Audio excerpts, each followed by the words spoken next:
Nós vamos conversar agora com o professor Paulo Velasco. Ele que é professor de Política Internacional da Universidade do Estado do Rio de Janeiro.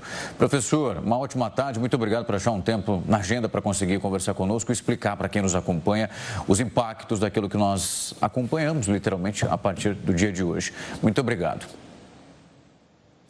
Boa tarde, Rafael, é sempre um prazer falar com vocês. Professor, eu queria ambientar ao nosso telespectador nesse instante essa tomada de decisão dos Estados Unidos. O discurso de Donald Trump, aquilo que foi divulgado no Truth Social, a rede social que pertence a ele, trazia diversos momentos, o que ouvimos em outras coletivas, dizendo que o objetivo era garantir a segurança internacional dos americanos, que o Irã representava uma ameaça direta. Ele, então, ordena o ataque. Nós vimos esse teatro de guerra se formando já há algumas semanas, com os porta-aviões e também tudo aquilo que acontecia no Oriente Médio, até a chegada desse sábado. Ele fez isso sem uma consulta ao Congresso, que, de acordo com a Constituição americana, iniciar uma guerra com uma outra nação, há essa necessidade. Mas tem um porém, porque nesse caso, se fosse uma ameaça direta, ele poderia ter feito isso em um primeiro momento e depois justificar a sua atitude ao Congresso? Sim, na verdade há algumas exceções, né? O poder executivo nos Estados Unidos, né, ele depende muito, né, para ações mais contundentes de guerra, né, do apoio da chancela prévia por parte do Parlamento, do Congresso, mas há algumas exceções, e é isso que o Trump busca fazer, né? Ele busca sempre, de alguma maneira, né, justificar as ações, né, como, né, algo de caráter emergencial que não poderia, né, ter que passar primeiro por uma tramitação no Legislativo, né, para o Parlamento oferecer, né, ao presidente uma autorização, né, para uma guerra, para uso da força. Ele também tenta caracterizar, né, as ações, né, como ações muito pontuais, muito recortadas, né, não necessariamente uma guerra propriamente, né, porque aí sim, né, a atuação do parlamento prévia, né, teria que ser, né, absolutamente necessária. Né. Então é o Trump, né, como faz, aliás, ou como vem fazendo em outros casos, no caso das tarifas, né, que ele busca encontrar caminhos, né, para não depender das instituições, né, ele passando por cima, né, do Congresso em diversas ações. Né. Isso, né, muitas vezes causa algum tipo de preocupação, né, porque, né, acaba sendo, né, uma gestão, né, muito autoritária, digamos assim, em temas muito sensíveis. Mas a preocupação do Trump com o Irã é uma preocupação de longa data, né? A gente, quando olha para o seu primeiro mandato, ali entre 2017 e 2021, né, nós já vimos ali um aumento de pressão, né, sobre o Irã, né, inclusive o abandono do acordo nuclear que existia, né, negociado à época do Barack Obama, né, depois de uma ação militar que acabou vitimando o general Soleimani, né, que era uma grande, né, autoridade militar iraniana, né. Ele foi morto em um ataque, né, feito no Iraque, né, ele chefiava aí, né, a Guarda Revolucionária, né, era o estrategista das ações e articulação do Irã com países vizinhos ali do entorno, e agora com a volta do Trump à Casa Branca, né, reforça-se muito essa lógica, né, de pressão máxima contra o Irã, né, buscando eventualmente até, né, não só neutralizar o programa nuclear iraniano, né, que é o objetivo prioritário, né, mas também, né, eventualmente enfraquecer ainda mais o regime, né, podendo provocar eventualmente a sua própria queda. Professor, até esse sábado nós mostramos e noticiamos pelo menos 3 reuniões que eram mediadas por outras nações para que esse acordo ele fosse realizado, para que a diplomacia acontecesse entre as duas nações e não víssemos aquilo que a gente está acompanhando a partir desse sábado. Donald Trump chegou a falar no prazo de 2 semanas, aproximadamente 15 dias. E nós temos uma lista muito específica das demandas que foram apresentadas por ele, como não baixar o enriquecimento de urânio, mas praticamente zerar. Depois nós temos um outro ponto que talvez seja uma bandeira muito cara para o Irã, que é a saída da sua liderança, o Ayatollah, e uma mudança de regime. Nesse mesmo discurso, nessa madrugada, ele afirma que esse é um momento único para que as pessoas, os iranianos, tomem o poder e coloquem para cada vez mais distante da sua realidade essas atuais lideranças. Esses pontos, eles são muito conflitantes nesse momento. O senhor acredita que essa falta de percepção por parte dos enviados americanos durante essas reuniões é o que leva o presidente americano a optar pela guerra? Sim, na verdade, as demandas norte-americanas, né, são demandas difíceis, né, de serem alcançadas. Né? Então, claro, se o tema, né, do ponto de vista de negociação diplomática, se ativesse, Rafael, apenas a temática nuclear, né, apenas buscasse alcançar um novo acordo nuclear, né, semelhante àquele que foi abandonado pelo Trump em 2018, né, isso poderia, de fato, né, ter mais êxito. Né, mas os Estados Unidos impõem ali, por exemplo, né, praticamente, né, a redução, né, do programa iraniano autóctone de mísseis e drones. Né, isso é algo que o Irã entende como fundamental para a própria segurança. Os Estados Unidos querem que o país meio que abra mão, ou renuncie à fabricação, por exemplo, de mísseis balísticos de longo alcance, algo difícil de ser aceito pelo regime iraniano. O que os Estados Unidos buscam fazer nesse quadro, e os negociadores americanos, que estiveram por lá várias vezes, de alguma maneira buscam fazer, é pressionar de maneira elevada o regime iraniano em um contexto de fraqueza e de fragilidade. Sem dúvida alguma, quando a gente relaciona o Irã com os países do entorno, o Irã tinha até bem pouco tempo uma influência muito significativa em países como a Síria, e tivemos recentemente a queda do Bashar al-Assad no final de 2024, que era um aliado iraniano. Temos o enfraquecimento também do Hezbollah no Líbano, que é outro aliado importante do Irã. Os próprios Houthis ali no Iêmen também têm sido alvo de ações, também enfraquecidos, aliado importante do Irã. O Hamas, na faixa de Gaza, financiado, apoiado pelo Irã, também sofreu aí 2 anos de conflito com Israel, muito enfraquecido. Então, o Irã para fora, que se vê mais fragilizado, os Estados Unidos buscam explorar essa conjuntura, e mesmo para dentro, a gente não pode esquecer que o Trump convoca, de alguma maneira, com a fala de hoje, a população iraniana a, de alguma maneira, avançar numa mudança dentro do país, numa população insatisfeita, em boa medida, pela crise inflacionária, uma inflação de mais de 40% ao ano, pelo avanço da desigualdade no país, críticas à corrupção nas esferas políticas governamentais. Então, é um cenário que, do ponto de vista político, se mostra também bastante incerto, com uma população insatisfeita,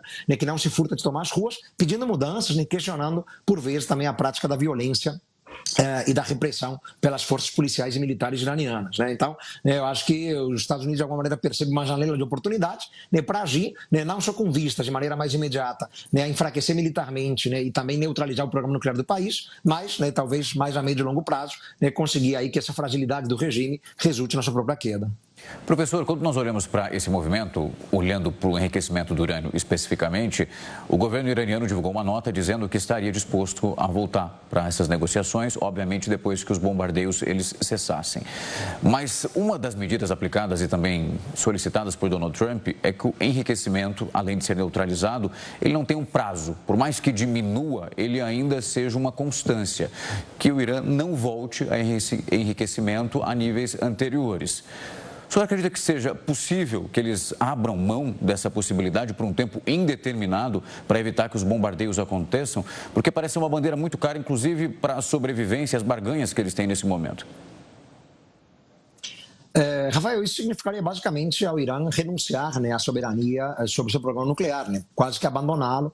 O Irã há muito tempo tem uma tecnologia nuclear bastante avançada, enriquece o urânio num percentual que, via de regra, fica abaixo dos 20%, que é o limite entendido como limite razoável para fins pacíficos.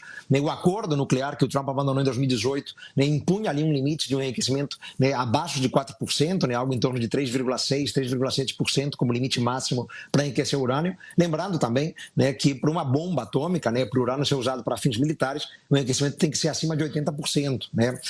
Não há evidências concretas de que o Irã tenha chegado a esse percentual tão elevado, mas técnicos da Agência Internacional de Energia Atômica chegaram a dizer, no ano passado, que o Irã poderia estar enriquecendo algo em torno de 60%, já muito próximo, portanto, do limite para uso militar, para uso não pacífico.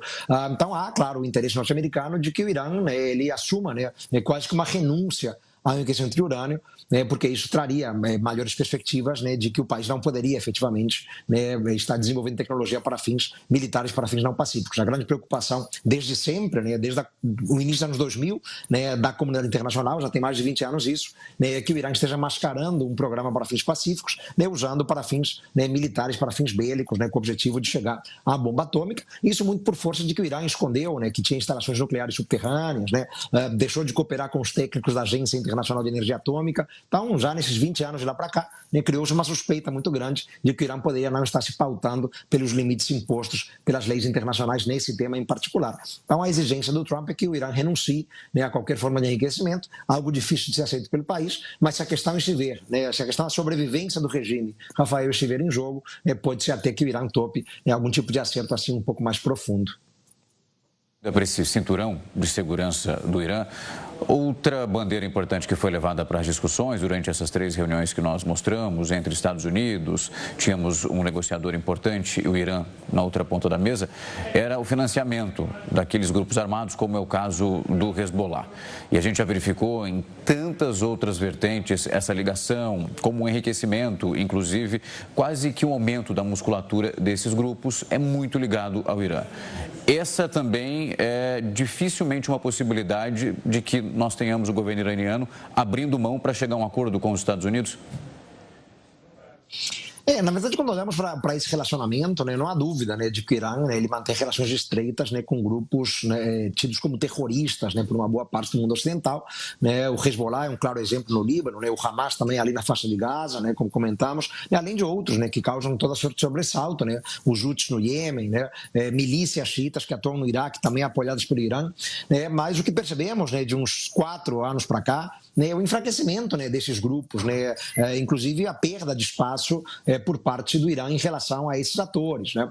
Um Irã enfraquecido economicamente, né, por conta do avanço de sanções internacionais, né, e esses próprios grupos que acabam sendo alvo, né, muitas vezes, né, de ações, né, por parte de outros atores. Né? O caso de Israel, né, que atuou muito firmemente contra o Hezbollah no Líbano, né, tendo enfraquecido largamente, né, esse grupo xiita que atua ali no sul do Líbano. Né? Então, é uma exigência também, claro, né, dos Estados Unidos, né, de que o Irã pare, né, de financiar, de apoiar em termos logísticos, em termos materiais, em termos financeiros, esses grupos, né, preocupado, evidentemente, né, de que esses grupos, né, atuem com práticas terroristas, né, contra aliados norte-americanos-chave, né, o principal ali, né, evidentemente, estamos falando de Israel. Né, é uma preocupação muito óbvia, né, e o Irã, né, evidentemente, né, mantém esses laços como uma forma de sobrevivência, uma espécie de cinturão que tem no seu entorno, né, para protegê-lo, mas reitero, né, o momento, né, do ponto de vista prático, nos últimos anos, é um momento de fragilidade desses grupos, desses atores aliados do Irã, né, e, consequentemente, maior vulnerabilidade do próprio regime iraniano. Professor, quando nós olhamos para a repercussão dos outros parceiros, nós olhamos para a União Europeia, a Austrália, temos inclusive o Canadá, que me surpreendeu o posicionamento e a nota que foi divulgada pelo primeiro-ministro, dizendo que apoiava os atos que foram tomados pelo atual presidente americano para defender a soberania e garantir a segurança nacional. Eu digo a surpresa porque em relação aos conflitos recentes que essas duas nações enfrentaram e ainda enfrentam. É possível que todos eles cheguem num único acordo? Porque quando você olha a França, por exemplo, a nota divulgada pelo Emmanuel Macron é que há uma preocupação intensa para que o conflito não escale cada vez mais. Nós vimos Ursula von der Leyen dizendo que a diplomacia é o caminho mais aceitável para qualquer tipo de resposta. A Austrália, por sua vez, segue a mesma linha do governo canadense. Como que esses players vão destrinchando os seus discursos e também ligando ao mesmo tempo com os seus interesses? Rafael, de um modo geral, a comunidade ocidental, né, percebe o regime dos ayatollahs no Irã como uma ameaça aos seus interesses. Né? Pouco importa, de fato, né, qual o ator, qual o player, né, na Europa, né, ou ali Canadá, Estados Unidos, né, ou Austrália. Né, de um modo geral, né, existe um consenso, né, de que o Irã é um desafio, uma ameaça, né, por conta de tudo que o país, né, fez ou faz, né, ao longo aí dos últimos 40, 45 anos, desde que o regime xiita se instalou no poder. Mas há diferenças, né, importantes, né, no modo como lidar com o Irã. A diplomacia europeia, via de regra, prioriza o diálogo. Né, lembrando que quando Trump abandonou o acordo nuclear costurado pelo Obama em 2015, né, o Trump abandonou o acordo em 2018, né, os países europeus se mantiveram firmes no acordo, né, tentaram preservar, né, a manutenção do acordo, né, que impunha algumas restrições, né, importantes ao programa nuclear do Irã. Né, o Trump rompeu com o acerto, mas a Europa tentou se manter, priorizando a via diplomática, priorizando o diálogo, entendendo que a melhor maneira de lidar com o Teherã é construindo uma relação de confiança mútua, né, e não, né, partir diretamente para uma ação militar. Né, outros atores, né, como o Canadá e a Austrália, são mais dependentes, evidentemente, né, dos Estados Unidos, né, não que a Europa não seja, mas há uma dependência maior, há um vínculo também, né, mais forte, né, apesar de diferenças que a gente vê, né, entre o atual primeiro-ministro do Canadá e o Donald Trump. Então eles acabam tendo uma postura mais mais inclinada, né, a apoiar uma ação militar. Agora dá para dizer, né, que uma ação militar desse tipo, Rafael, né, uma ação mais militar, mais limitada, mais recortada, né, contra alvos específicos, né, ali alvos militares, alvos governamentais, né, o que se diz é que os alvos norte-americanos, né, eram a própria cúpula política e religiosa do país, né, o Ayatollah Ali Khamenei, né, o presidente Massoud Pezeshkian, né, isso é o que se diz, né, os alvos eram específicos. Né. Agora os Estados Unidos se engajar numa aventura militar, né, mais prolongada, mais duradoura, uma guerra de maior envergadura, é algo que não interessa a ninguém, né? E aí veremos, evidentemente, né, outros países que hoje apoiaram a ação, né, como a Austrália e Canadá, né, certamente fazendo questionamentos, né? Não é certamente o caminho mais indicado, né, que se abra uma guerra ali, né, de maior envergadura no Oriente Médio, porque isso acabaria trazendo a reboque outros atores, outros países, né? O conflito poderia escalar de maneira muito preocupante, isso criaria uma crise, né, global brutal, lembrando, né, que o Oriente Médio é a principal área produtora de petróleo no mundo, né, e acaba tendo, né, um peso estratégico, geopolítico muito grande, né, para todas as nações, né, inclusive nações do mundo ocidental. Então há que se ver como é que evolui o tema, né, se a coisa ficar realmente como foi no ano passado em junho, né, num ataque pontual, né, com alvos muito recortados no ano passado, né, fora das estações nucleares iranianas ali, né, de Fordo ou de Natanz, né, se for um ataque assim mais recortado, né, isso não causará maior celeuma na relação dos Estados Unidos com seus aliados ocidentais típicos, né, ali no âmbito da OTAN. Mas se a coisa se prolongar, né, aí realmente, né, podemos começar a ver fraturas e dissensos nesse tipo de entendimento. Professor, agora eu queria falar sobre a retaliação iraniana, porque nós sabemos em relação ao alcance, inclusive os ataques territoriais, nós temos Israel com essa possibilidade, inclusive, mais direta. A informação que nós acompanhávamos desde a madrugada é que, inclusive, ela já começou, o Domo de Ferro foi acionado, inclusive, em Israel, para evitar que os estragos fossem ainda maiores. Eu queria muito ouvir a sua análise sobre o papel que o governo de Netanyahu desenvolve nesse momento, nesse conflito, e também os ataques que são realizados nessas bases que os Estados Unidos têm no Oriente Médio. A capacidade de retaliação iraniana é uma capacidade limitada, né? A gente já viu isso no ano passado, né? Quando as estações nucleares do país foram atacadas, né? Então o Irã, claro, tem que reagir, porque ele foi atacado no seu território, né? E reagiu, né, do modo como pôde, né? Então lançando ali ataques contra várias bases americanas no entorno do Oriente Médio, e são muitas, né? Algumas bases são permanentes, outras bases, né, não são propriamente dos Estados Unidos, mas têm soldados americanos, né? Então é o tipo de ação que o Irã pode fazer, mas isso não tem como ser mantido no longo prazo, né? Então se faz isso como uma resposta imediata, né, logo depois de ser atacado seu território, mas o Irã não terá como manter isso, né, no médio prazo, até porque não tem arsenal suficiente para tanto, né? E obviamente, né, também a resposta contra Israel, como se viu também no ano passado, né, naquele embrolho militar, naquele confronto militar Israel-Irã, né?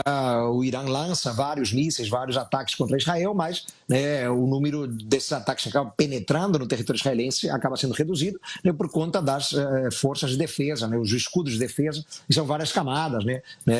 Tem o Domo de Ferro, né, tem o estilingue de Davi, tem o sistema Arrow, né, são várias camadas de defesa, né, que Israel tem para se proteger de ataques aéreos, né? O que se sabe é que parte dessa defesa também, né, acabou, né, sendo usado no ano passado, né? Então o Irã hoje não dispõe, né, de uma capacidade tão robusta quanto tinha no ano passado, quando se defendeu muito bem dos ataques iranianos, mas ainda mantém uma capacidade importante de defesa, claro, né, e caberá ao Irã, né, buscar alvejar Israel, mas Israel, né, como a gente sabe, tem um poderio militar, uma envergadura muito significativa, né? A grande interrogação que se coloca, Rafael, é quanto tempo o Irã poderá manter esse tipo de ofensiva ou de contraofensiva, né? Porque é um país fragilizado militarmente, é um país fragilizado economicamente, que sofre questionamentos do ponto de vista doméstico, interno, por parte da população. Então, né, qual é a aposta do regime? Né? Buscar uma saída negociada imediatamente, né, ou manter uma postura de contraofensiva contra alvos, né, americanos no Oriente Médio ou contra o próprio Estado de Israel, né? Essa é uma interrogação que se coloca, é importante, né, porque o que se percebe é que há um estrangulamento, uma certa asfixia, né, sobre o regime iraniano, né, seja do ponto de vista militar estratégico, seja do ponto de vista, né, econômico e financeiro. Professor, nessa possibilidade de uma queda do governo, porque esse é um ponto que Donald Trump vem batendo, além, inclusive, dessa diminuição, o ato de zerar o enriquecimento de urânio, ele é muito claro, dizendo, inclusive, incitando a população, pedindo para que eles vão até a rua, nesse momento até as ruas, participem de protestos e acabam depondo o governo. Quando a gente verifica essa linha sucessória, é possível que nós tenhamos uma expectativa para que a Guarda Revolucionária, depois, então, da saída do Ayatollah e do atual presidente, eles tomem o poder? Donald Trump, na sua visão e na sua análise, vai desenvolver o mesmo papel que ele desempenha nesse instante, nesse governo que nós temos na Venezuela, depois da prisão de Nicolás Maduro? Como que é possível ventilar o que vem depois de uma possível queda do regime do Irã? É muito, muito difícil qualquer previsão, Rafael, né? O regime iraniano é um regime muito complexo, né? A gente sabe que existe uma vinculação muito estreita entre a dimensão política e a dimensão religiosa dentro do Irã. Então, as autoridades religiosas, né? Claro, o Ayatollah Ali Khamenei, acima de todas as outras, tem um peso político muito forte, né? Então, eventualmente, né, uma queda do regime, né, significaria o fim da influência religiosa, o fim da influência dos clérigos dentro do Irã. Essa é uma primeira interrogação que se coloca, né? Porque já há, né, uma espécie de linha sucessória ali, né, autoridades religiosas que estariam prontas para assumir o poder, né, na eventualidade falta do Ayatollah Supremo, que é o Ayatollah Ali Khamenei. Esse é um primeiro ponto. Né? O segundo ponto é o papel, né, desempenhado pela Guarda Revolucionária, né, que é central, fundamental. Né? Eles acabam servindo de backup, de suporte, né, para o regime dos Ayatollahs, né, e tem uma força muito grande para dentro e para fora do país. Né? Os tentáculos que nós comentamos, né, da influência iraniana em países do entorno, né, vêm muito, ou foram em grande medida costurados, né, pela própria Guarda Revolucionária, né, que também atua para fora, dialogando, né, com parceiros externos. Né? Então, essa é uma outra, né, questão também muito importante. Né? Então, nada garante, né, que uma mudança de regime significará, né, a presença de um ator mais convergente com os interesses americanos, né, mais cordial. Né, já vimos os Estados Unidos promoverem ações de mudança de regime que deram muito errado. Né, muito, muito errado mesmo. Né. O Iraque, por exemplo, né, se tornou um cenário de grande incerteza e confusão. Né, a própria Líbia virou um estado falido. Né, então é um quadro, né, muito caótico que pode se desenhar. Né, os Estados Unidos não têm sido muito felizes em ações de regime change, né, mundo afora. Nada garante, né, que o fim do regime atual significará a presença de um governo mais convergente com os interesses norte-americanos.